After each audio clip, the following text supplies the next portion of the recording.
పేరేం పేరండి? సైడ్పల్లి వెంకటేశ్వర.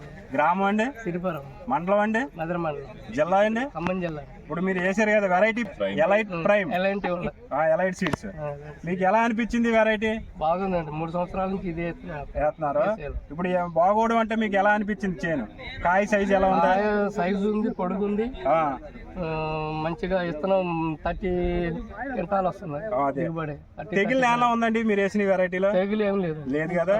ఇప్పుడు కాయ సైజ్ కింద ఎలా ఉంది, పైన ఎలా ఉంది? అంతే ఉందండి. కింద ఏ సైజ్ అయితే వచ్చిందో పైన కూడా అదే సైజు. తాలు శాతం ఏమన్నా ఉందండి ఇందులో? ఇప్పుడు అసలు ఏం కానట్లేదు. ఏం కానట్లేదు. ఈ తాలు ఏం లేదు కదా. ఇందులో ఏంటంటే గింజ కూడా ఎక్కువ ఉంటది. మీరు అబ్జర్వ్ చేసారు లేదో కానీ కాయలో చివరి దాకా గింజ ఉంటది. దాని వల్ల ఏమవుద్దండి? తూకం వస్తుంది. ఈ వెరైటీ మీరు రైతులకు చెప్పచ్చా? చెప్పచ్చు. వేసుకోవచ్చు అంటారు. ఈ వెరైటీ ధైర్యంగా వేసుకోవచ్చు అంటారు. వెరైటీ పేరు ఏంటండి? కంపెనీ పేరు ఎలైట్ సీడ్స్. ఓకే అండి. ఇత్తనం దమ్మున్న ఇత్తనమే కదా, నలుగురికి చెప్పి మీరు ధైర్యంగా ఇవ్వచ్చు కదా. ఓకే అండి, థ్యాంక్ యూ అండి.